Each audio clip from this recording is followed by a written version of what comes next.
राजा परीक्षित के राज्यकाल का अगर आप लोग भाव सुन लेंगे ना तो कहेंगे ऐसा राजा तो कोई हुआ ही नहीं होगा।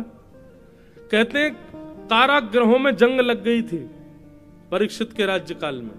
क्यों? कोई बंदी बनता ही नहीं था, कोई गलत कुछ करता ही नहीं था।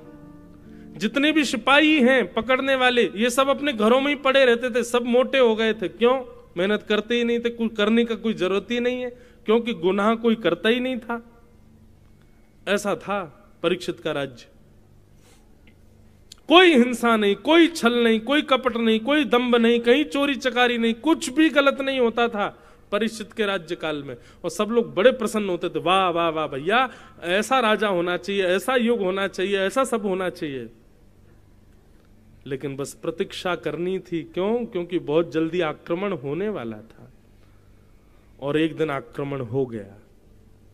कैसे? राजा परीक्षित भ्रमण करते हुए वन में गए और वन में उन्होंने देखा कि एक वृषभ यानी कि बैल, उसके 3 पैर कटे हुए हैं, वो एक पैर पर खड़ा है और एक व्यक्ति उसके चौथे पैर को काट रहा है। वो व्यक्ति कोई और नहीं, कलयुग था। कलयुग को देख करके राजा परीक्षित ने तलवार निकाली, बोले मेरे राज्यपाट में हिंसा करने वाले तुम कौन हो? जैसे ही तलवार घुमाने लगे परीक्षित जी के चरणों में कलयुग आ गया। बोले भगवान मुझे मत मारिए, मैं ब्रह्मा जी के द्वारा बनाया गया कलयुग हूं, मैं युग हूं। सतयुग के बाद त्रेता, त्रेता के बाद द्वापर, अब द्वापर चला गया, मेरी बारी आई है, मैं आ गया। बोले कब आए तुम? बोले जिस दिन भगवान श्री कृष्ण धराधाम से अपनी लीला पूरी करके गए उसी क्षण मेरा जन्म हो गया था। ठाकुर जी की लीला पूरी हुई और मेरा प्राकट्य हुआ। अब तो बहुत वर्ष हो गए ठाकुर जी को गए, अब धीरे धीरे मैं अपना प्रभाव दिखाना प्रारंभ करूंगा। अभी तो प्रारंभिक समय था, अब मेरा प्रभाव शुरू हो रहा है भगवान। और प्रभाव देख लो, ये बैल एक पैर पर खड़ा है, ये बैल नहीं है, ये धर्म है। और धर्म के 4 पैर होते हैं, सत्य, दान, दया और पवित्रता। मैंने पवित्रता रूपी इसके पैर को काट दिया, मैंने दान रूपी पैर को काट दिया, मैंने दया रूपी पैर को काट दिया। अब एक पैर बचा है बस इसका, वो है सत्य। जिस दिन ये कट गया धर्म धराशायी हो जाएगा और मेरा राज्य आ जाएगा।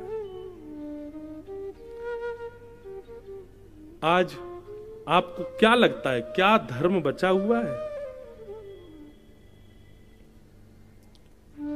है तो सही एक पैर पे ही, पर एक पैर से भी लड़ खड़ा रहा है। सत्य कितना बचा है? बोलने में नहीं है सत्य। हाँ बस इतना बचा है कि जब हमारी सुनने की बारी आती है तो हम सत्य ही सुनना चाहते हैं। आज कथाओं में इतनी भीड़ हो रही है, सत्संगों में इतनी भीड़ हो रही है, मंदिरों में इतनी भीड़ हो रही है, क्यों? सत्य बताना। लाखों लोग टेकरी हनुमान जी का दर्शन करने जा रहे हैं, क्या इतने लोग दर्शन कर रहे हैं तो क्या इतने सारे लोग धर्मावली हैं? इनमें से कोई पाप नहीं करता? सब करते हैं। धर्म कैसा लड़खड़ा रहा है? मंदिर भी जा रहे हैं और मंदिर से बाहर आकर के थोड़े दिन बाद पाप भी कर रहे हैं। मैंने कहा ना कलयुग बड़ा खतरनाक है भैया। ये आपसे धर्म भी करवाएगा, पुण्य भी करवाएगा, कथा भी सुनवाएगा, तिलक भी लगवाएगा, धोती भी पहनवाएगा, आपसे संत सेवा भी करवाएगा, तीर्थ यात्राएं भी करवाएगा और इन सब के बीच पाप भी करवाएगा। ये रहने नहीं देगा आपको ऐसे।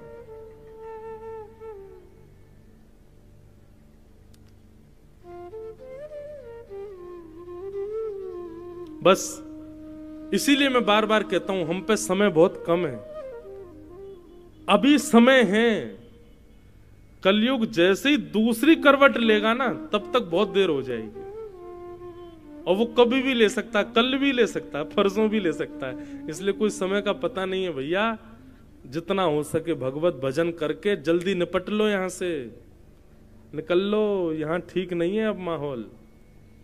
अभी कथा भागवत आदि चल रही है लेकिन ये ज्यादा समय तक नहीं चलेगी। मैं घोषणा कर रहा हूं मंच से, कुछ समय बाद ये सब नहीं हो पाएगा, भयावह समय आएगा और कथा संत महापुरुष वैष्णवों को ही केंद्र बिंदु बनाया जाएगा, कुछ गलत किया जाएगा। भगवान करे उससे पहले हम तो चले जाएं, हम आप सब लोग निपट लें यहां से। बहुत भयावह समय आने वाला है भैया,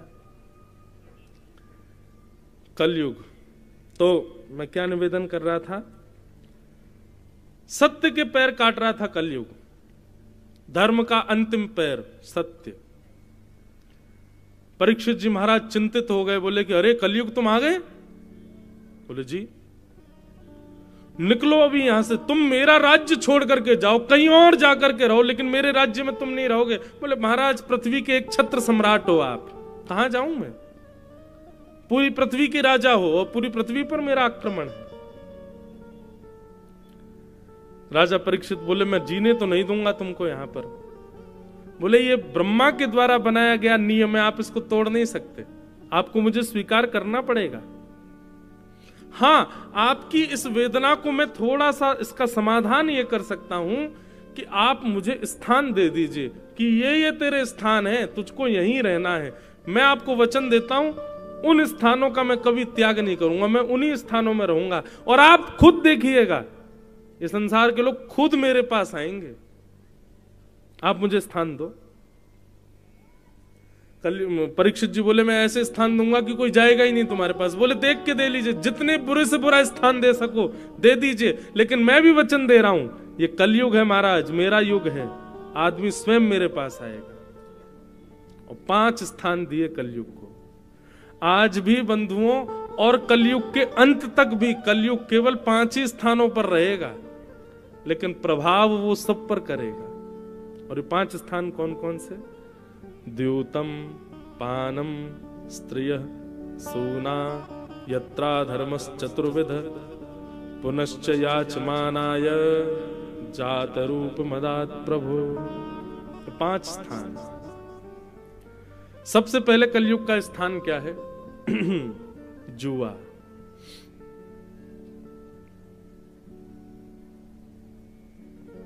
खेल कोई भी खराब नहीं होता, लेकिन उस खेल में प्रयोग किया गया धन और उसको बाजी लगा करके फिर खेला जाए, वो कलयुग है। इसलिए कभी भी धन की बाजी लगा करके कोई खेल मत खेलो। क्यों? आपने शौक में 10 रुपए लगा दिए और फिर आपने खेल खेल लिया, वो 10 रुपए एक ना एक दिन 10 करोड़ का नुकसान करवाएगा आपको। आप कहेंगे जुआ खेलना पाप क्यों है? वो आपके लिए धन है, पर आध्यात्मिक दृष्टि से वो लक्ष्मी है। आप लक्ष्मी को दांव पर नहीं लगा सकते।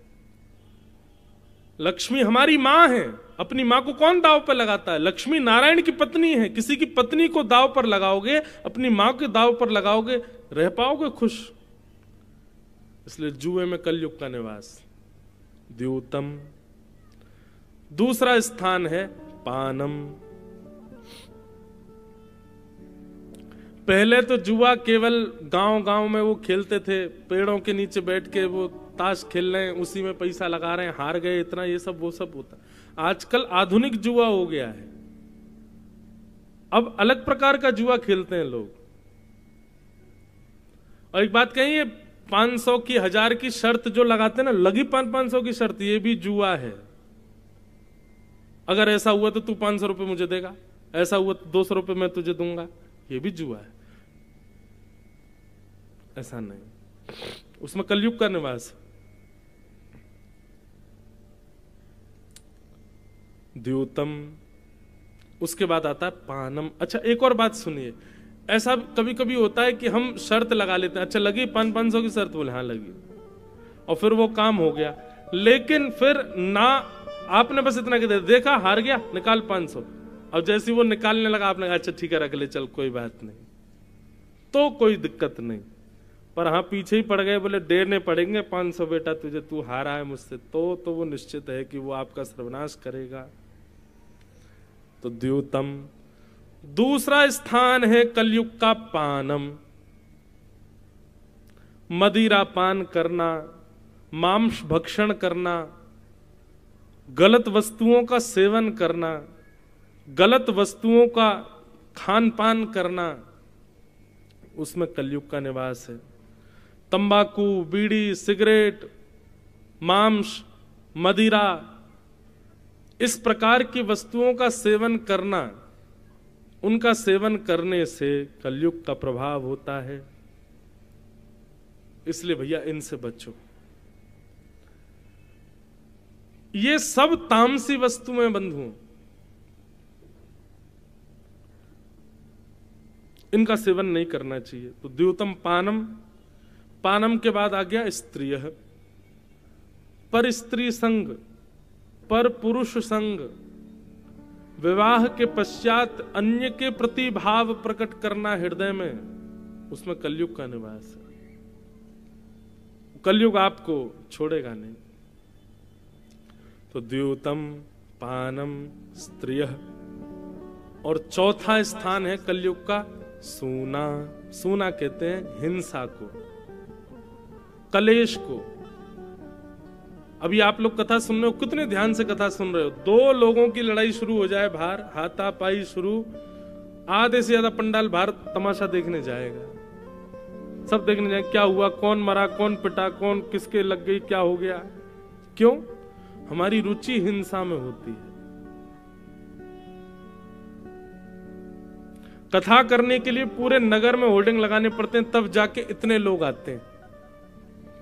पर हिंसा, लड़ाई झगड़ा करने के लिए कोई प्रचार नहीं करना पड़ता। बस दो लोग चौराहे पर लड़ लो, अपने आप भीड़ आ जाएगी देखने, अपने आप लोग इकट्ठे हो जाते हैं। एक व्यक्ति एक जगह मेरी कथा चल रही थी, वो बोले महाराज जी आप थोड़ी सी कथा जो है वो मधुर रस में ज्यादा कथा करते हो। मैं तो कैसे करूं? बोले वीर रस में किया करो, थोड़ी मार झाड़ हो, थोड़ी उसमें यूं उठा पटक हो रही हो, यूं बताए जा रहा हो ठाकुर जी ने उठा के फेंक दिया, महाराज उठा के ये मुष्टिक प्रहार कर दी। मैंने वाह भाई, ये भी कोई बात है? बोले महाराज जी थोड़ी ने तकड़ भगड़ हो तब तो आनंद आवे। हिंसा, इसमें कलयुग का निवास है। किसी व्यक्ति ने, आप जा रहे थे कुछ गलत बोल दिया, तो आप उसको लेट गो नहीं करोगे, ठीक है बोल दी क्या करना है चलो। नहीं, इसने बोली किसी घुमाओ बेटा बाइक, हाँ भाई 4 लोग लेके आ जल्दी। इसने बोली कैसे मुझसे ऐसी, और लिए पकड़ के महाराज अब उसको तूने इतनी बोली मैं तुझे इतनी बोलूंगा। इसको कहते हैं कलेश। घर में, परिवार में बहन कुछ बोल दे, भाई कुछ बोल, पत्नी कुछ बोल दे, तो उसको शांत रह करके सॉल्व नहीं करते हम लोग। हमारा क्या, इसने ऐसा बोला, अब ये बच के तो दिखाए मुझसे, मैं बोल के दिखाऊं इसको, मैं करके दिखाऊं इसको। ये हिंसा है, इसमें पाप निवास करता है, इसमें कलयुग निवास करता है। बंधुओं, ये कलयुग घरों में ऐसे ही आता है। किसी एक व्यक्ति का मूड खराब करके वो ऐसी कुछ बात बुलवा देगा कि बाकी लोगों का भी दिमाग खराब होता है, फिर एक दूसरे से लड़ाई झगड़ा कर करके सब कलेश करके खत्म कर देते हैं। ये कलयुग का खेल है, इसको समझिए। एक व्यक्ति की मति बिगड़ी, वाणी बिगड़ी, बाकी सब शांत हो जाओ, ठीक है, कोई अपने आप ठीक हो जाएगा। अभी चिल्ला रहा है, बोल रहा है, ठीक है कोई नहीं, इसके पैर पकड़ लो, जो कह रहा करो, ठीक, सॉरी, ठीक है। शांत रह करके, अग्नि प्रज्वलित होती है, घर में कहीं आग लग जाए तो पानी डाला जाता है कि उस पर और माचिस की तिल्ली फेंक दोगे और उस पर मिट्टी का तेल उछाल दोगे कि कपूर लाके फेंक दोगे? अग्नि तेज क्यों कर रहे हो? जैसे घर में आग लगने पर पानी डालते हैं, ऐसे ही घर के, परिवार के, मित्रों के, अपने संबंधियों में किसी एक में आग लगे, पानी डालो। और पानी का मतलब प्रेम, प्रेम बरसाओ, उसको हृदय से लगा लो, उसके पैर पकड़ लो, थोड़ा उसको समझा लो, मना लो। ज्यादा नहीं मानना, मौन हो जाओ, शांत हो जाओ, बैठ जाओ। जल का जो स्वभाव है वो प्रकट करो। आप अग्नि बन जाओगे तो फिर जल के राख हो जाओगे, और तब कलयुग नाचेगा, आ गया मैं, हो गया मेरा आक्रमण। और फिर जाओगे महाराज, महाराज जी घर में बड़े कलेश होते हैं, क्या करें? बोले हाय टांग लो घर के बाहर, काला ये वो बना के टोटका यूं कर लो, नींबू मिर्च लटका लो घर के बाहर, चप्पल टांग लो एक, उससे ठीक है। अरे कलयुग इनसे रुकने वाला नहीं है। कलयुग का प्रभाव आपके परिवार में हो, आज के बाद अब घर में देखिएगा, कभी भी अगर कलेश की नौबत आवे, समझ जाना ये कलयुग है। और हमको अग्नि बनकर के नहीं, हमको जल का काम करना है। हम जल कैसे बने ताकि ये शांत हो। उसको आने मत दीजिए अपने घर में। द्योतम पानम स्त्रिय सूना। अब आया पांचवा। पांचवा क्या है? बिना मेहनत के कमाया गया धन, बिना परिश्रम के कमाया गया धन, घर बैठे बैठे कमाया गया धन, उसमें कलयुग का निवास। सोचिए, जहां बुद्धि ना लगती हो, जहां शारीरिक श्रम ना होता हो, जहां पर आपका दिन घर के बाहर व्यतीत ना होता हो, ऐसे जब आप धन कमाते हैं तो वो आपके हृदय को विकृत करता है, आपकी बुद्धि को विकृत करता है। बीच में एक टाइम आया था, वर्क फ्रॉम होम कर रहे थे सब लोग, घर से काम कर रहे थे, घर से पढ़ाई कर रहे थे, बच्चों के स्कूल बनते तो घर से ही पढ़ रहे थे। सही बताना, क्या हो रहा था वर्क फ्रॉम होम? क्या पढ़ाई हो रही थी बच्चों की घर पे? कुछ नहीं हो रहा था। जब तक आप पारिश्रमिक नहीं बनोगे, जब तक थोड़ा श्रम अपने तन से, बुद्धि से नहीं करोगे और उसके बदले धन नहीं कमाओगे, तब तक वो धन अशुद्ध है। आजकल भारत में एक नया काम शुरू हो गया है कि लोग बाग ऐसे कामों की ज्यादा खोज करते हैं जिसमें कुछ करना नहीं पड़े, एक बार का इन्वेस्टमेंट, फिर पड़े पड़े कमाते रहेंगे। बैंक के भी ऐसे ही ऑफर आते हैं, मतलब आपको कुछ नहीं करना, एक बार पैसा लगाना है, फिर तो घर पे अपने आप पैसा आता रहेगा। इनसे बचो।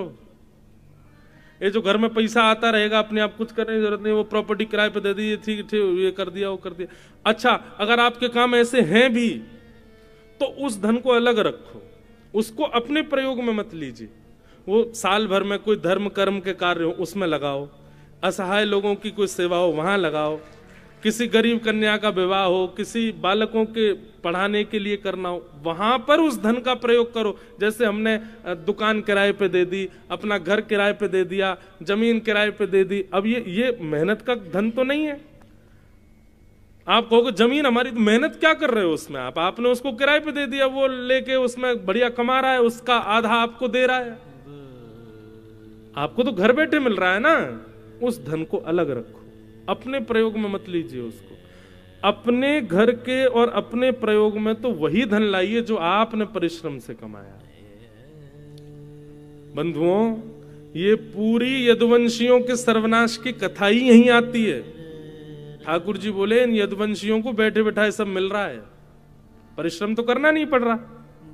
सोने की नगरी द्वारिका है और पर ब्रह्म परमात्मा भगवान इनके वंशधर हैं, कुछ करने की आवश्यकता तो है नहीं। इसलिए भगवान ने यदुवंशियों का सर्वनाश करवाया जानबूझ करके। क्यों? नहीं तो मेरा ही परिवार पृथ्वी का सबसे बड़ा भार बन जाएगा। अनीति के धन से ही 99% कलयुग का प्रभाव हमारे घरों में और हमारे ऊपर अनीति के धन से ही आता है।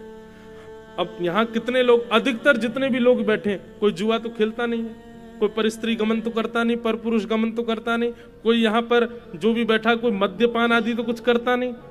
तो फिर हमारे घर में कलयुग आ कहां से रहा है? हम लोग कलयुग में रह रहे हैं, इसका मतलब कलयुग है हमारे पास भी। अनीति का धन। और दूसरा वो सूना, कलेश, यहीं से कलयुग आता है। इसलिए इनसे बचो। और इनसे बचने का एक उपाय बताएं। भगवत स्मृति। ठाकुर जी सदा चित्त में बैठे रहे।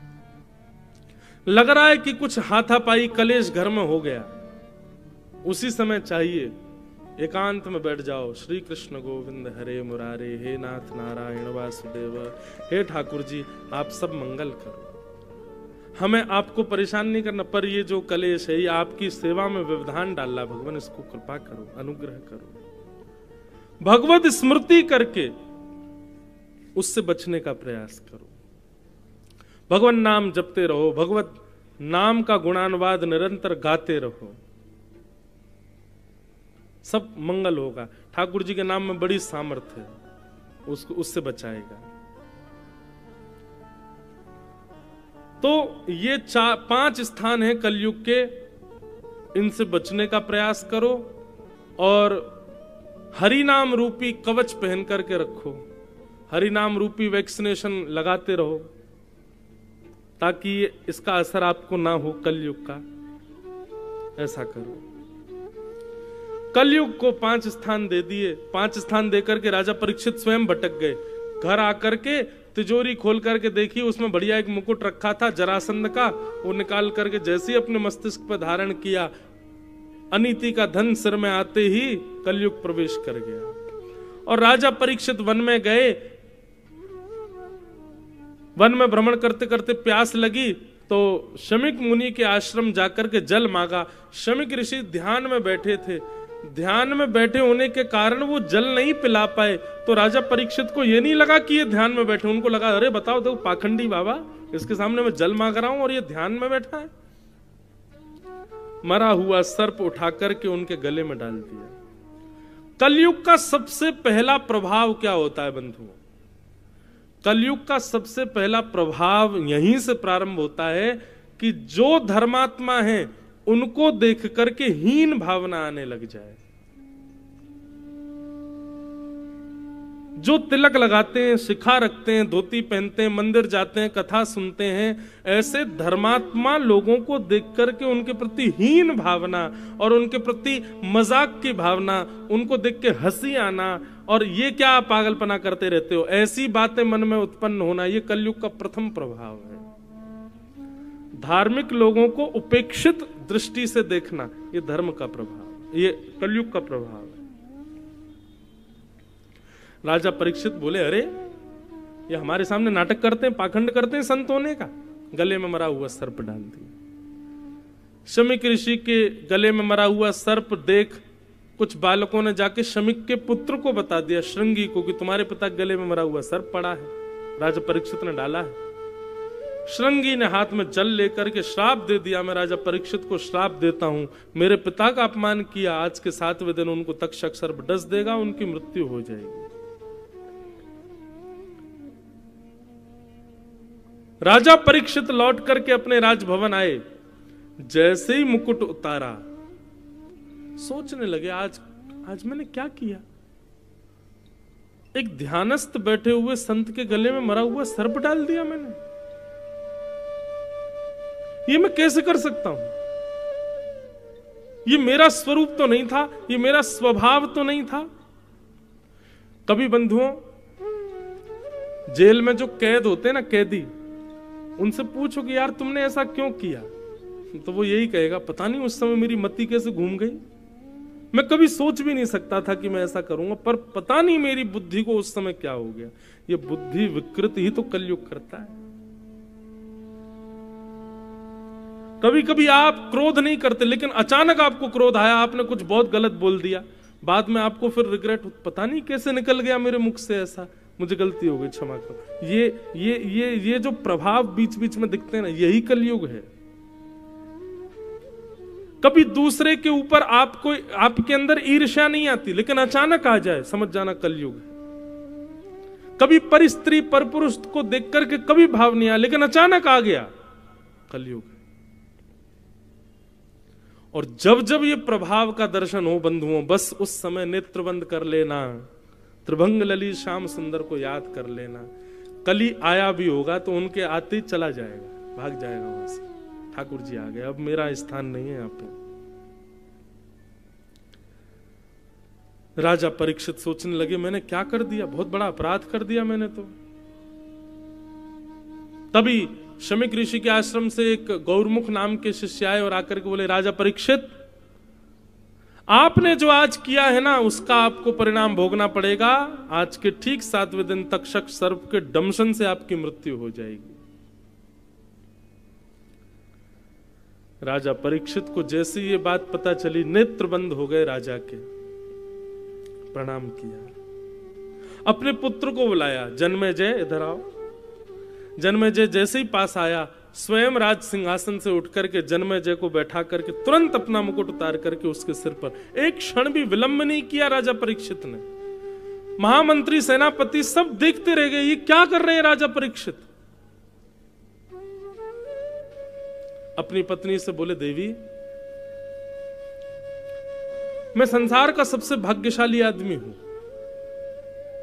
पत्नी कहने लगी, 7 दिन में मरने वाले व्यक्ति जिसको श्राप लगा है वो अपने आप को भाग्यशाली कैसे कह सकता है? बोले, मैं भाग्यशाली इसलिए हूं, ब्राह्मण के मुख से निकला हुआ वाक्य जनार्दन का वाक्य माना जाता है। शास्त्र आज्ञा करते हैं ब्रह्म वाक्यम जनार्दनम। ब्राह्मण यदि कुछ कह दे तो ये समझ लो ठाकुर जी ने कहा है। और ठाकुर जी कभी किसी का अनहित नहीं चाहते। आज एक ब्राह्मण ने आकर के कहा कि मुझे 7 दिन में मरने का श्राप लगा है, देवी यदि तुम विचार करो तो हमारे अगले क्षण का भी नहीं पता कि हम जीवित रहेंगे कि नहीं, हमारे प्राण कभी भी निकल सकते हैं।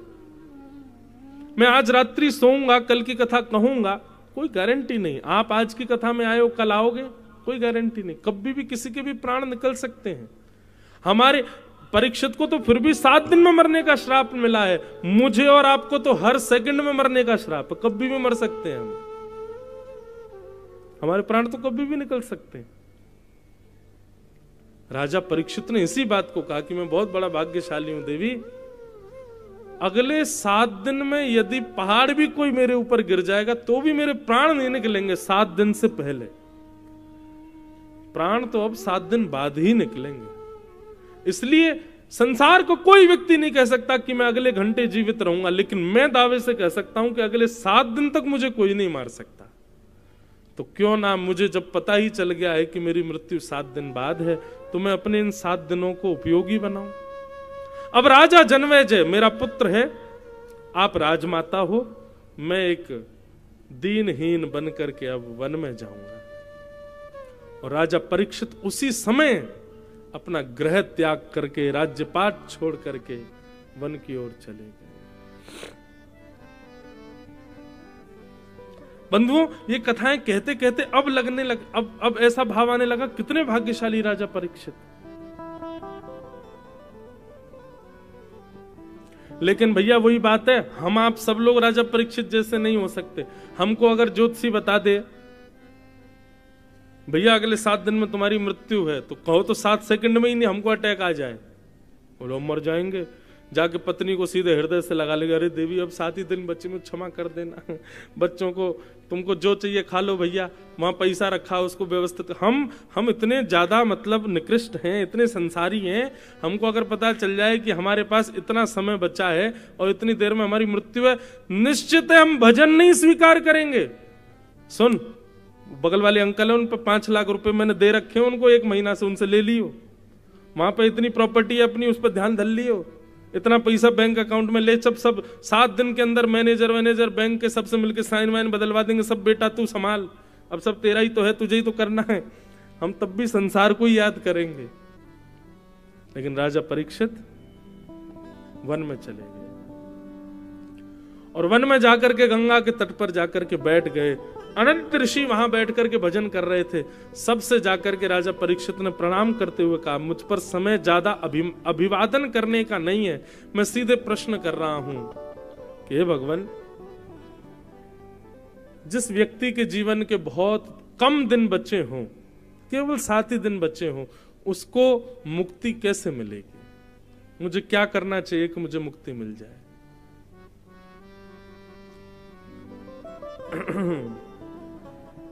सबने अलग अलग बातें बताई। कोई बोला गंगा जी में खड़े हो जाओ, कोई बोला हिमालय पे चले जाओ, कोई बोला ये करो ये करो ये करो, लेकिन कोई भी प्रमाण से नहीं बोल पाया कि मुक्ति मिलेगी। तभी वहां पर श्री सुखदेव जी महाराज का आगमन हुआ। बोलो सुखदेव जी महाराज की जय। सुखदेव जी आकर के सीधे आसन पर बैठ गए और परीक्षित ने चरण पकड़ लिए। बोलो भगवान, परीक्षित ने एक आसन रखा था, आप में से जो जिम्मेवारी ले 7 दिन में मुझे मुक्ति देने की, वो यहां आकर के बैठे। कोई नहीं बैठा उस पे आके। 16 वर्षीय 16 वर्ष के नन्हे से तुम 12 वर्ष, श्री सुखदेव जी महाराज आकर के उस पर बैठ गए और इतने विश्वास के साथ आकर के बैठे पद्मासन में। राजा परीक्षित को मुक्ति दिलाने के लिए मानो स्वयं चल करके श्री राधा रमन लाल पधारे हों सुखदेव जी के रूप में। सुखदेव जी के चरणों में वंदन किया और कहा, भगवान मेरे जीवन के केवल 7 दिन बचे हैं, मेरी मुक्ति का उपाय बताइए। अब यहां से सुखदेव जी महाराज कहना प्रारंभ कर रहे हैं और परीक्षित चरणों में विनती कर रहे हैं।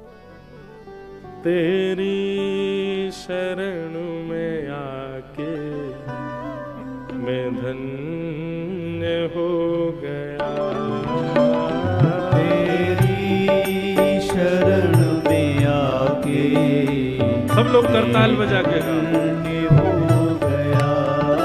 बंधुओं, हम सब भी परीक्षित हैं, हम भी सुखदेव जी से प्रार्थना कर रहे हैं, हे सुखाचार्य जी, इतनी अल्प आयु में भगवत प्राप्ति का साधन आप ही हमको बता सकते हैं। हे भागवत जी, आप ही हमको आज्ञा करिए कि हम कैसे भगवत प्राप्ति करें। बंधुओं, आज 4 दिन हो गए कथा को, 4 दिन की कथा और शेष बची है। सब लोग भागवत जी से प्रार्थना करो, हे भागवत जी, हम बड़े भाग्यशाली हैं कि आप चल के हमारे नगर में पधारी हैं। आप आकर के ये सुंदर ज्ञान हमको प्रवाहित कर रही हैं, जिससे हमारा जीवन सुखद आनंदमय बनेगा। इसलिए सब लोग करताल बजा करके भागवत जी से प्रार्थना करते हुए गाओ, तेरी शरण में आके मैं धन्य हो गया, तेरी शरण में आके मैं धन्य हो गया। जन्मों की प्यास थी जो, की प्यास थी जो, जन्मों की प्यास थी जो, की प्यास थी जो, संपन्न हो गया, तेरी शरण में आके मैं धन्य हो गया। तेरी करताल बजा के गाओ, श्री राधा रमण लाल की, धन्य हो श्री टेकरी हनुमान जी महाराज की।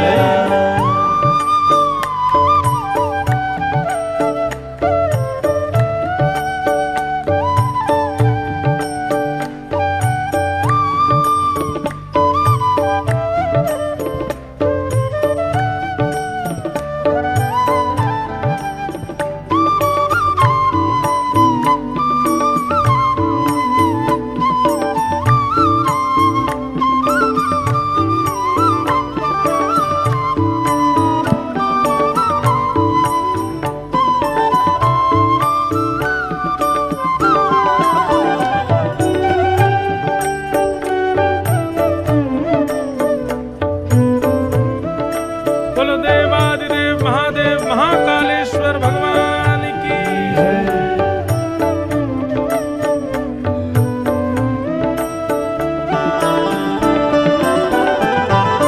कितने मिले अमीर यहाँ, कितने गरीब हो, कितने मिले अमीर यहाँ, कितने गरीब,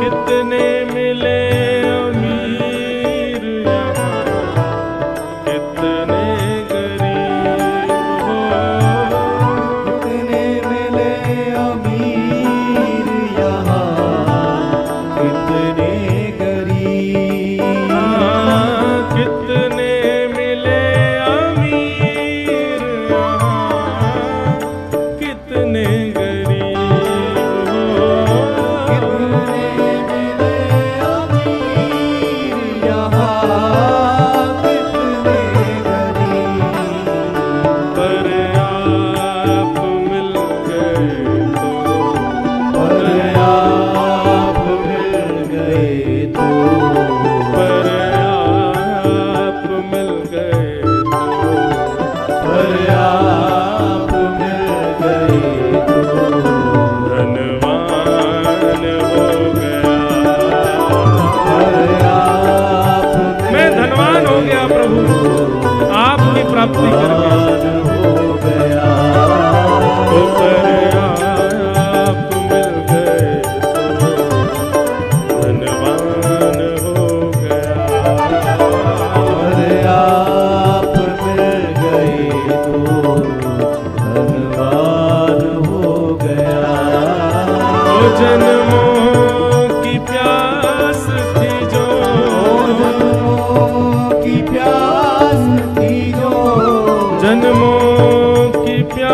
प्यास थी जो, जन्मों की प्यास थी जो, संपन्न हो गया।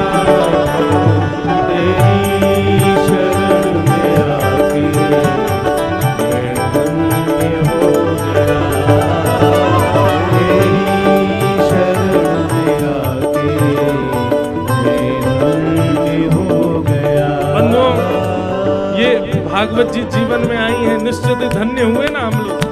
कैसे सुंदर भाव, कैसी सुंदर लीला, कैसे सुंदर कथा, कैसे सुंदर मार्ग हमको प्राप्त होते हैं भागवत जी से। इसलिए वास्तव में धन्यता का अनुभव करते हैं हम लोग।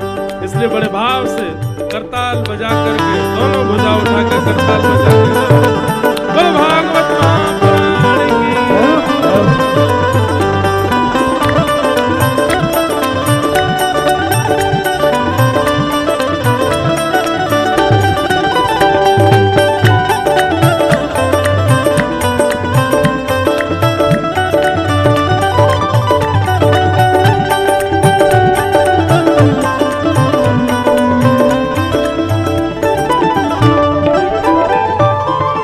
करना कभी ना दूर प्रभु चरणों से आप हो।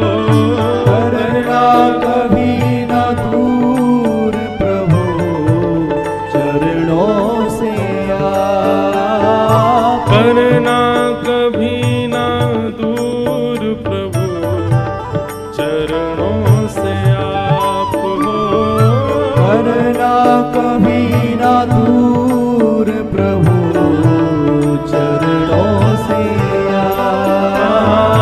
करना कभी ना दूर प्रभु चरणों से आप हो। करना कभी ना दूर प्रभु चरणों से आप। चरणों के ही सहारे, चरणों के ही सहारे, चरणों के ही सहारे, चरणों के ही सहारे भव पार हो गया। चरणों के ही सहारे भव पार हो गया। चरणों के ही सहारे भव पार हो गया। चरणों के ही सहारे भव पार हो गया। जन्मों की प्यास थी जो, जन्मों की प्यास थी जो, जन्मों की प्यास थी जो, जन्मों की प्यास थी जो, संपन्न हो गया। तेरी शरण में आके मैं धन्य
परीक्षित जी महाराज की। बंधुओं, जीवन में ठाकुर जी कहते हैं मैं मानव के ऊपर 3 कृपा करता हूं। जीव के ऊपर 3 कृपा करता हूं। बहुत ध्यान से सुनिएगा सब लोग। हम पे कौन सी हो गई है नेक्स्ट सुनो। ठाकुर जी कहते हैं सबसे पहली कृपा मेरी क्या है।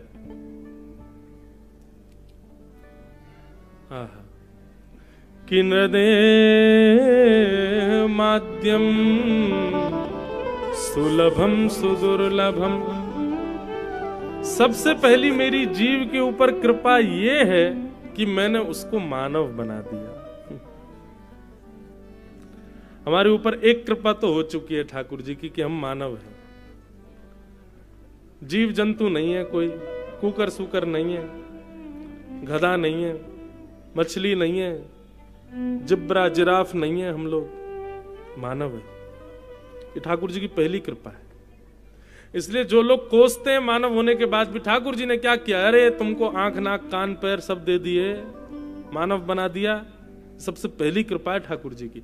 और भगवान ये बात आपको पता, मानव ये जो हम बैठे हैं ना, मानव ऐसे नहीं मिल जाते हैं। शास्त्रों में इसकी पूरी कथा बताई गई कैसे मिलता है। 84 लाख योनियों में मैं और आप हम सब घूमते रहते हैं, कभी चींटी बनते हैं, मर जाते हैं, फिर ठाकुर जी के पास जाए, ठाकुर जी एक बार एक मौका दे दो हमको। क्यों? इस 84 लाख योनियों के चक्कर से बचने का एक ही द्वार है, एक ही मौका है, और वो है मानव। मानव बन के ही आप इस चक्कर से निकल सकते हो। अन्य किसी योनि में अगर आप किसी योनि को देखते हैं, कुकर सुकर और छिपकली आदि इनको देखो ना, तो ये समझना अभी ये बहुत भटकने वाले हैं। अभी इसके बाद ना जाने क्या बनेंगे, फिर कहीं जाएंगे, फिर कहीं जाएंगे। तो हम लोग पहले कभी चींटी बने, मर गए, फिर ठाकुर जी के पास गए, ठाकुर जी एक मौका दे दो। भगवान नहीं, अभी जाओ जाओ। कुकर बनो, कुकर बना दिए, फिर मर गए, फिर आए ठाकुर जी एक मौका दे दो। नहीं, अब सूकर बनो, सूकर बना दिए, फिर आगे ठाकुर जी एक मौका ना, अब भैंस बनो, जाओ दूध पिलाओ सबको। भैंस बन गए, भैंस बन के आगे ठाकुर जी नहीं, अब मछली बनो, जाओ, मछली बन गए। मछली के बाद कॉकरोच बनो, जाओ बाथरूम में पड़े रहना सबके, बना दिए। इस प्रकार ठाकुर जी जब हमको बहुत, जब हम बार बार प्रार्थना करते, गिर जाते, पड़ जाते ठाकुर जी के आगे, ठाकुर जी एक मौका, बस एक मौका दे दीजिए। तब ठाकुर जी कहते हैं अच्छा चलो ठीक है।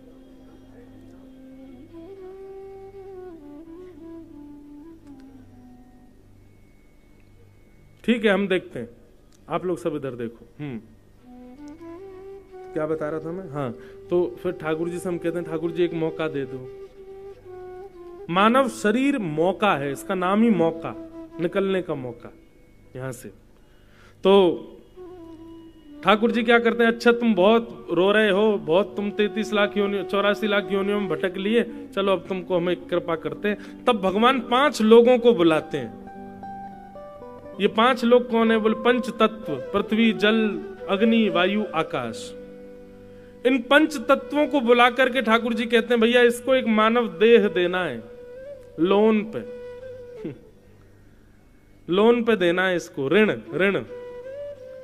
तब ये 5 तत्व हमसे सौदा करते हैं, पृथ्वी जल अग्नि वायु आकाश। ठीक है, हम तुमको ऋण दे रहे हैं। वर्ष पहले ही निश्चित हो जाता है, 70 वर्ष के लिए आ रहे हैं, 80 वर्ष के लिए आ रहे हैं, कितने वर्ष के लिए आ रहे हैं। फिर उसमें भी कुछ टर्म्स होते हैं, इतना अगर तुमने ये गलत किया तो इतने दिन में ही तुम्हारी छुट्टी हो जाएगी, बढ़िया रहे तो ऐसा चलेगा, ऐसा रहे, सब पहले ही बात हो जाती है। कुल मिला के हमारी उनसे बात होती है कि वे 5 हमको लोन देंगे, और लोन में उन 5 के मिश्रण से शरीर मिलता है। लेकिन लोन चुकाना कैसे? शरीर कहते हैं कि भाई जब तुम्हारा जीवन पूरा होगा तो हम 5 अपने पंच तत्व लेने आएंगे। तो जब तुम्हारे परिवार के लोग तुम्हारा अग्नि संस्कार करेंगे, अग्नि तत्व अग्नि में, जल तत्व जल में, वायु तत्व वायु में, पृथ्वी तत्व पृथ्वी में, सारे तत्व अपने तत्व ले जाते हैं। लेकिन हमको ब्याज सहित वापस चाहिए। बोलो ब्याज क्या लगेगी? बोले हम जो तुमको शरीर देंगे उसको गंगा स्नान कराना, उसको यमुना जी में स्नान कराना, सरजू जी में स्नान कराना, संत जनों की शरीर से सेवा करना, खूब नाम जप करना, इस पर तिलक लगाया करना, इससे तीर्थ यात्राएं करना, गोवर्धन गिरिराज जी की परिक्रमा करना, वैष्णो देवी हिमालय पर जाना, अच्छे कर्म करना, लोगों की सहायता करना, गरीब लोगों की सेवा करना, माता पिता की खूब आज्ञा मानना। इस शरीर से कुछ भी गलत मत करना। गलत करोगे तो समझो उतनी तुमने हमको ब्याज नहीं दी। तो ब्याज सहित हमारे तत्वों को वापस करना ठाकुर जी के सामने सौदा हो जाता है। ठाकुर जी कहते हैं भैया अब तुम्हारी बात हो गई, चलो तुम बहुत दिन से रो रहे थे, अब तुमको हम मानव बनाते हैं। तब जाकर के ठाकुर जी हमको मानव बनाते हैं। 7वें महीने जब मां के गर्भ में होता है तब भी हमको याद होता है कि हम क्या क्या बात करके ठाकुर जी से आए और हम कहां कहां योनियों में घूम के आए। 9वां महीना प्रारंभ होते ही जैसे ही हमारे प्रकट का समय आता हम खुश होने लग जाते, अब हमारा जन्म होगा। और जन्म लेते ही जब तक माता पिता भाई बंधुओं को नहीं पहचानते तब तक भी हमको सब याद रहता है। लेकिन जैसे ही ये माया अपना जाल डालना प्रारंभ करती है, ये माँ है, ये पिता है, ये भाई है, बंधु है, तुम्हारी इतनी संपत्ति है, तुम इतने पैसे वाले घर में हुए हो, तुम्हारा इतना सब कुछ है, ये भोग है, ये विलास है, इतने सारे संसार में ये सब, ओहो, इसकी चकाचौंध में इतने अंधे हो जाते हैं, भूल जाते हैं सब ठाकुर जी। फिर ठाकुर जी बीच बीच में आपके पास पत्र भिजवाते हैं। किस रूप में?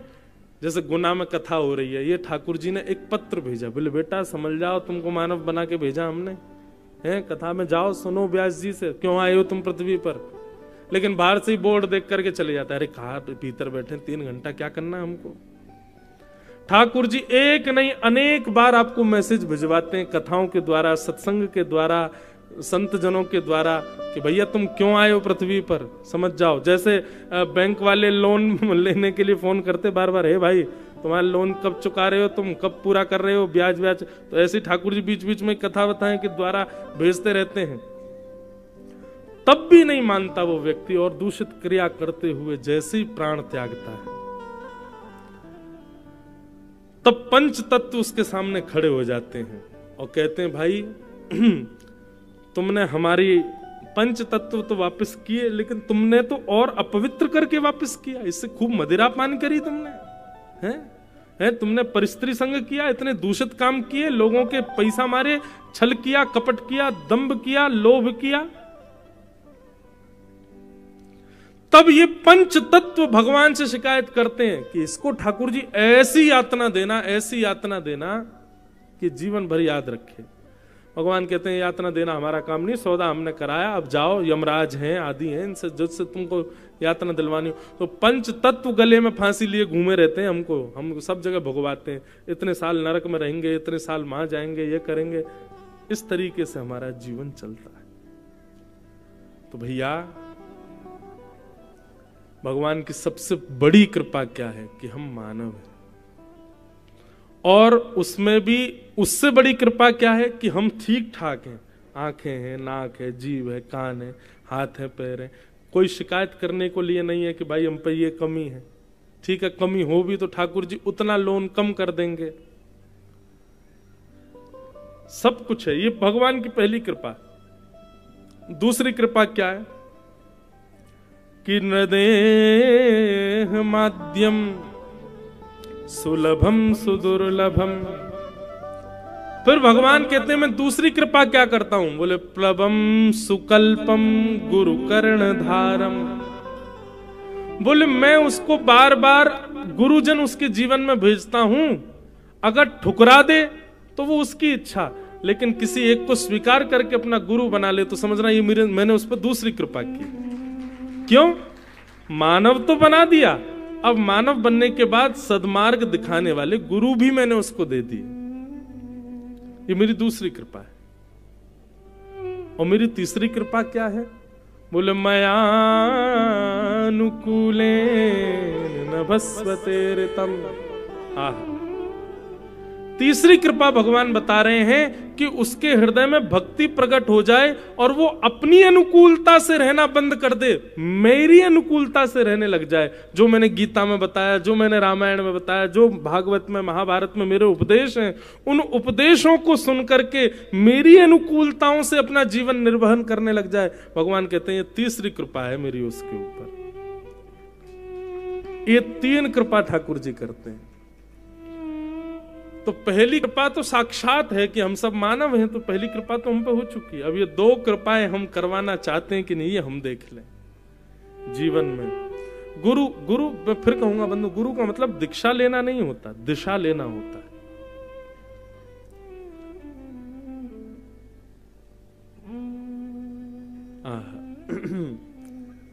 श्री सुखदेव जी महाराज के चरणों में परीक्षित बैठे हैं और परीक्षित जी बैठ करके कहते हैं, भगवान मेरे जीवन के केवल 7 दिन बचे हैं, मुझे मुक्ति के लिए क्या करना चाहिए, कृपा करके बताओ।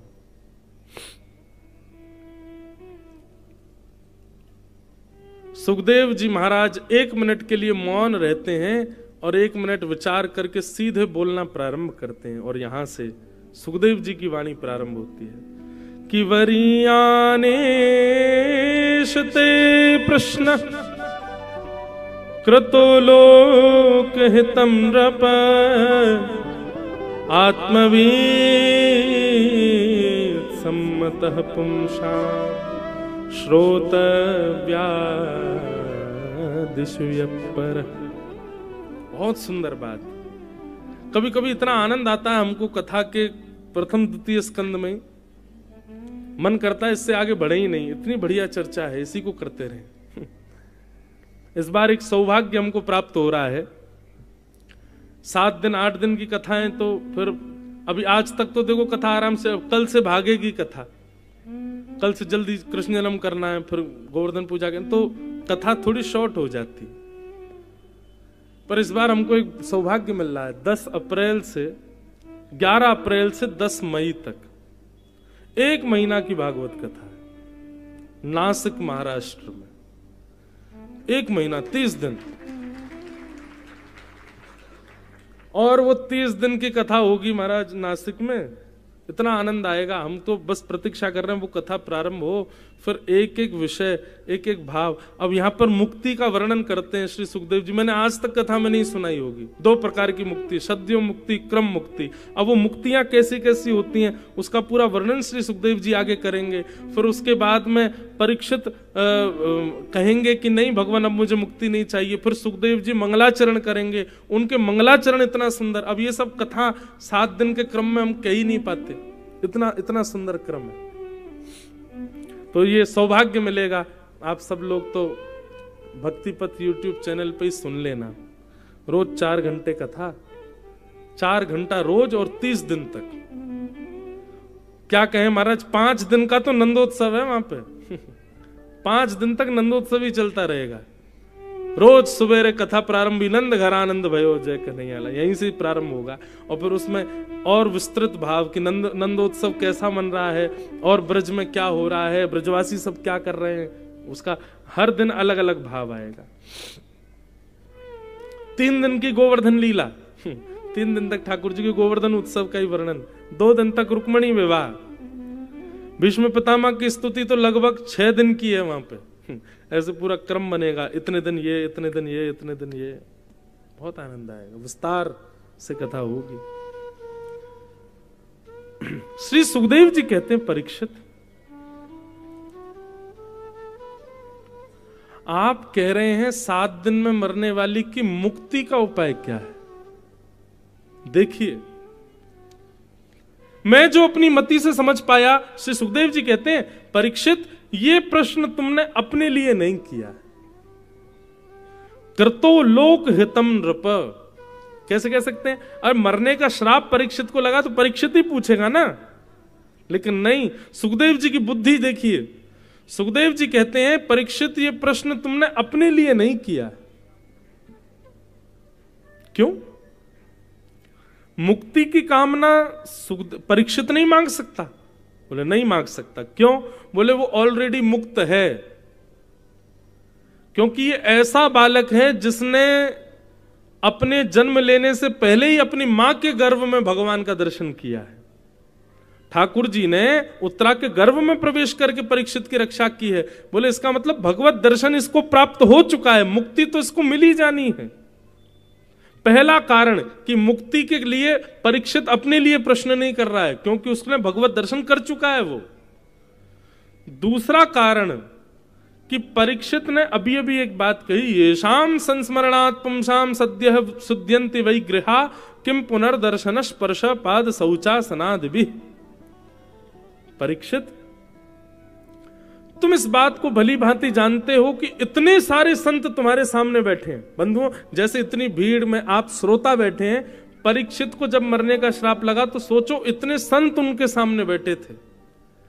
और परीक्षित, तुम इस बात को भली भांति जानते हो कि इतने संतों के बीच में तुम कुछ नहीं भी करो, केवल 7 दिन बैठे रहोगे तो भी तुमको मुक्ति मिल जाएगी। संतों के दर्शन से मुक्ति मिलती है। तो एक तो तुमने भगवत दर्शन किया है, दूसरे इतने सारे संत तुम्हारे सामने बैठे हैं, और तीसरा परीक्षित, यदि तक्षक सर्प से तुमको डसवाना ही था तो श्रृंगी 7 दिन का समय नहीं देता। वो सीधा बोलता कि अभी इसी वक्त तक्षक सर्प डस देगा और राजा परीक्षित की मृत्यु हो जाएगी। उसने 7 ही दिन क्यों दिए तुमको? मुक्ति पाने के लिए, और जो तुम मुक्ति मांग रहे हो ना, इस मुक्ति को पाने के लिए 7 जन्म, 7 साल, 7 मिनट, 7 सेकंड की भी आवश्यकता नहीं है। मुक्ति के लिए कितना समय चाहिए? बोले 1 क्षण।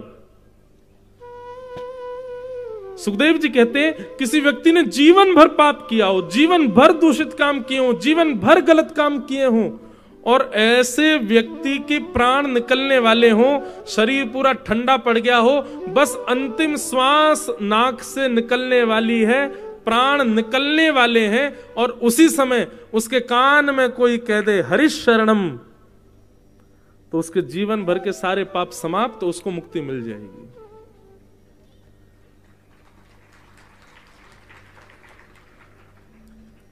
ताली बजाई, अच्छी बात है, लेकिन बात तो सुनो पूरी।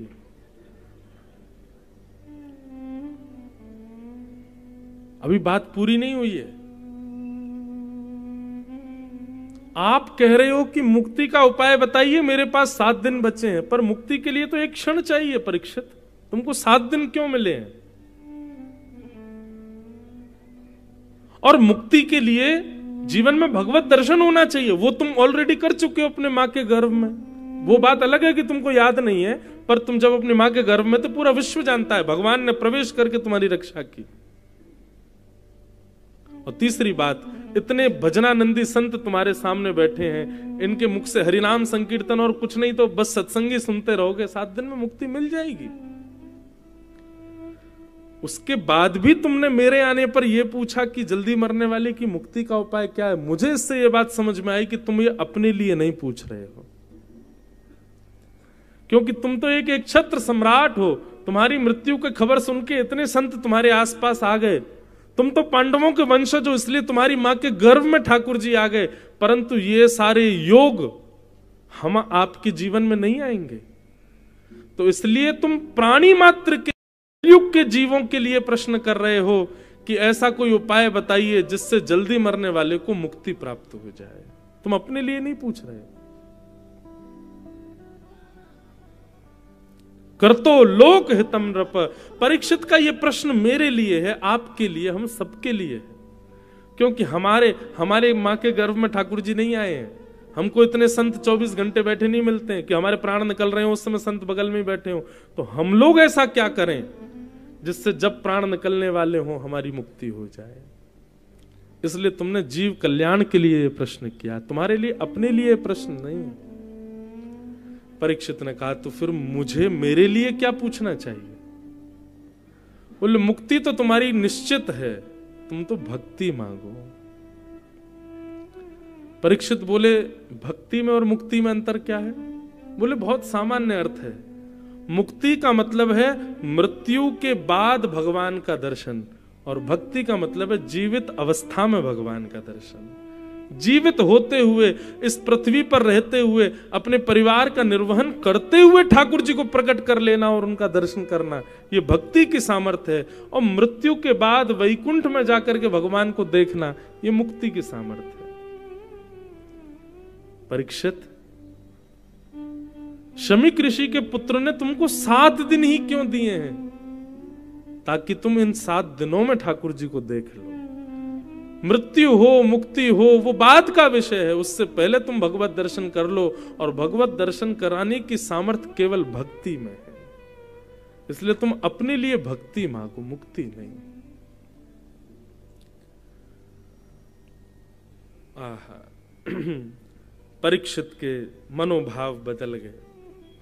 अब परीक्षित को भय नहीं था। मुक्ति के लिए तो वो भयभीत थे, कहीं मेरा समय ना निकल जाए, 7 दिन ऐसे ना निकल जाए, मेरी मुक्ति ना हो पाए, कहीं ऐसा ना हो जाए। अब वो निर्भीक हो गए, निर्भयभीत हो गए, चरणों में प्रणाम किया, बोले मुझे अब कोई भय नहीं है। 7 दिन बाद तक्षक सर्प आके डसेगा, मुझे उसकी कोई चिंता नहीं, बस अब मेरी एक ही चिंता है, 7 दिन पूर्ण हो उससे पहले पहले श्याम सुंदर का मुझे साक्षात दर्शन करा दो भगवान, मुझे और कुछ नहीं चाहिए। मृत्यु के बाद मैं कहां जाऊंगा मुझे कोई चिंता नहीं, पर प्रत्यक्ष अभी मैं जीवित हूं, मुझे आप भगवत साक्षात्कार कराइए और उसके लिए आप जो कर सको वो करिए। तब यहां सुखदेव जी महाराज ने अब कहा समीचीनम समीचीनम, अब मैं मंगलाचरण कर लूं। तब सुखदेव जी ने अपना मंगलाचरण किया और मंगलाचरण करते हुए अब यहां से कथा कहना प्रारंभ करते हैं। राजन,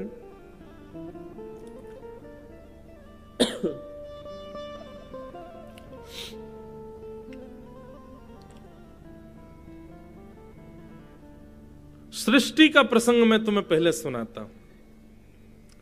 ये पृथ्वी कैसे बनती है, कैसे इस पर सबका निर्माण होता है, किस प्रकार इसका पूरा संचालन होता है, इसके बारे में हम बताते हैं। तब पूरी सृष्टि का रूप बताते हुए कहा कि भगवान की नाभि से कमल उत्पन्न, कमल पर ब्रह्मा जी उत्पन्न हुए। ब्रह्मा जी ने भगवान से पूछा भगवान क्या करूं? बोले तप करो, तप करके अब क्या करूं? बोले सृष्टि करो। कैसी सृष्टि करूं? जो कर्म भी करे और भजन भी करे, ऐसी सृष्टि बनाओ। तब ब्रह्मा जी ने पृथ्वी पर सबसे पहले उद्भिद बनाए, मतलब पेड़ पौधे, इनको बनाया। लेकिन ये कर्म करते हैं, भजन नहीं करते। उसके बाद स्वेदज बनाए, इनकी गंदगी से होने वाले कीड़े मकोड़े बनाए, लेकिन वे भी कर्म करते हैं, भजन नहीं करते। फिर अंडज बनाए, अंडे से उत्पन्न होने वाले जीव बनाए। भागवत में वर्णन है, पहले अंडा बनाया, फिर उसके बाद ये सब अंडज बने। तो पहले पृथ्वी पर अंडे आए थे, अंडज बनाए, ये भी कर्म करते हैं, भजन नहीं करते। उसके बाद जरायुज बनाए, जरा में लिपट करके होने वाले सारे जीव जंतु बना दिए, ये भी कर्म करते हैं, भजन नहीं करते।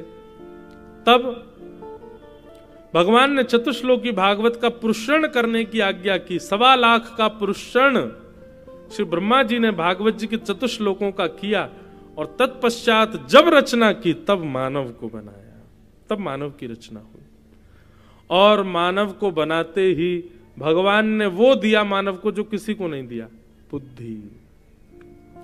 सबसे पहले मानव सनक सनंदन सनातन सनत कुमार, ये 4 बने।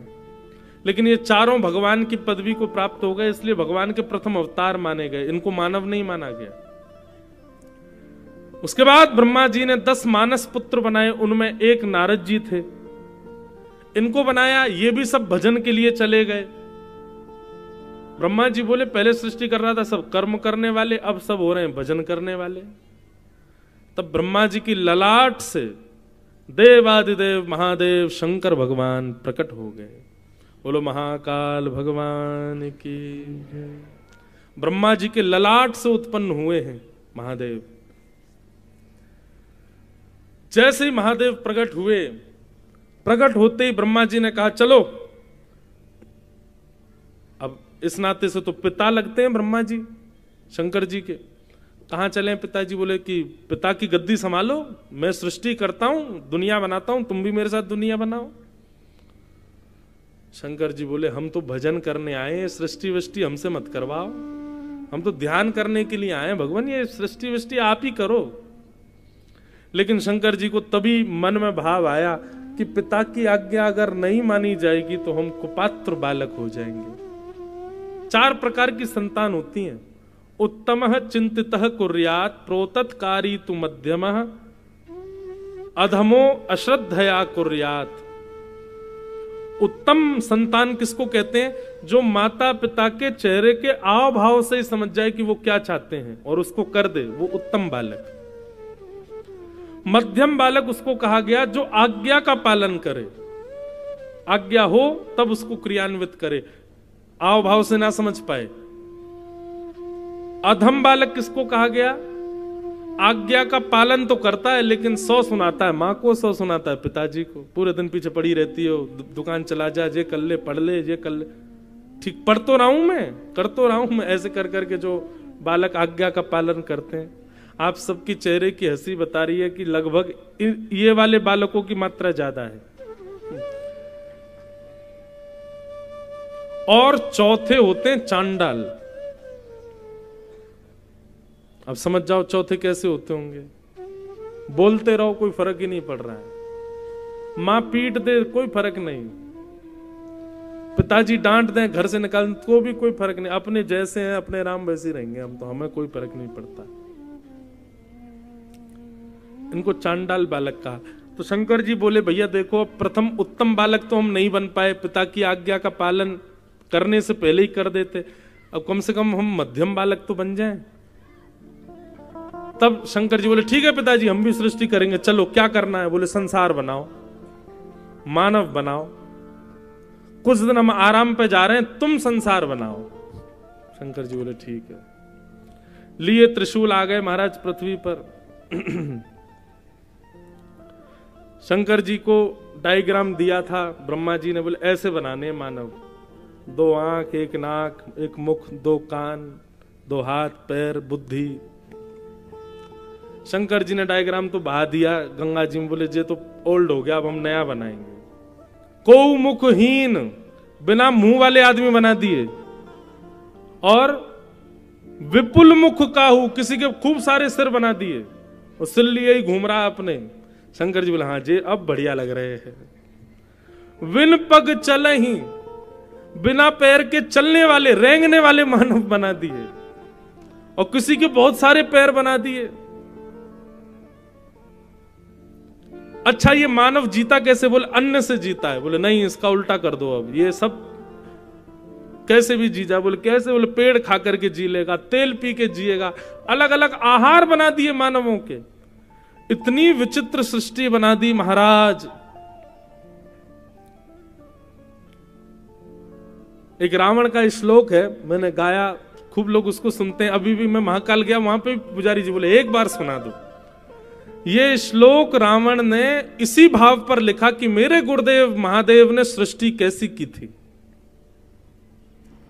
तब रावण कहता है कि मेरे महादेव के द्वारा की गई सृष्टि के लोगों के स्वर कैसे थे, वो बोलते कैसे थे। तो कहता है यस्यास्त्रे ड्राट ड्राट डुट डुट मम लम टम टटम टम टटम टम डम शम डुडम शम डुहि डुहि चकितम भूपके भूपनालम तैलम तैलम तो तैलम खुकु खुकु खुकु ख्वांग कुख्वांग ख्वांग कुख्वांग ख्वांग ध्यायन्ते यस्य गान्ते वसति च सकलम पातु नो चंद्रचूड़। रावण के द्वारा रचित श्लोक है। और किस भाव में? कि मेरे महादेव की सृष्टि कैसी है। किसी के पेट में ही सिर है, किसी के मुंह पे केवल आंख ही आंख है, किसी के हाथ नीचे पैर ऊपर हैं। ऐसी विचित्र सृष्टि बना दी। और महादेव बड़े प्रसन्न हो रहे हैं देख करके, वाह कितनी सुंदर लग रही है। पिताजी ने एक जैसे बना दी तो मैंने अलग अलग बना दिए सब। महाराज अब तो शंकर जी का टेक्नोलॉजी और हाई करने लगे। अब तो ऐसी कर दी कि मुख से आग निकलने लगी मानवों के। अब वो मुंह खोले आग से पूरी धरती जला दे, कोई मुख से मुंह खोले तो बर्फ निकाल के सबको जमा दे। ऐसी सृष्टि तब जब पहुंच गए, बस अब होने ही वाला था, प्रलय का समय आने वाला था। इतने में ब्रह्मा जी की आंख खुली। ब्रह्मा जी बोले देखें सृष्टि कैसी चल रही है। नीचे आकर के देखा तो ऐसे मानव क्यों ब्रह्मा जी को ही मारने भागे। शंकर जी के पास गए, अलम प्रजा भी, तुम्हारे हाथ जोड़ रहे हैं, बस करो, बस अब इसको सब यहीं रोक दो, नहीं अब नहीं करनी सृष्टि। महादेव बोले पिताजी हम तो साधक हैं, हम ठाकुर जी का चिंतन करने के लिए आए हैं। हमको ये सृष्टि वृष्टि का काम मत दीजिए आप। हम तो निरंतर ध्यान में रहने के लिए आए हैं, राघवेंद्र सरकार के, हमारे माधव की मधुर लीलाओं के। ये सृष्टि का काम हमसे नहीं हो पाएगा, लेकिन हां संहार करना हो तो हमको याद कीजिएगा। एक भ्रगुटी टेढ़ी करेंगे पूरी पृथ्वी पर प्रलय हो जाएगा, उसके लिए आप हमको बुला लेना, लेकिन तब तक के लिए आप कृपा करके हमको भजन के लिए जाने। तो हम सृष्टि करने के लिए नहीं बने हैं। शंकर जी बोले, ब्रह्मा जी बोले ठीक है, अब सब भजन करने वाले हो जाओगे, सृष्टि करेगा कौन? बोले वो आप देख लेना, पर हमको भजन करने दो।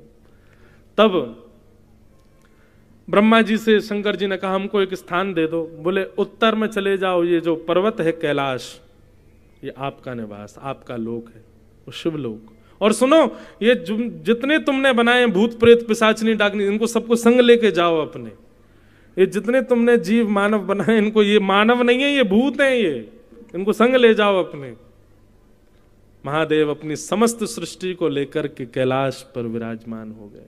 बोलो देवादिदेव महादेव शंकर भगवान की। नमः पार्वती पतये हर हर महा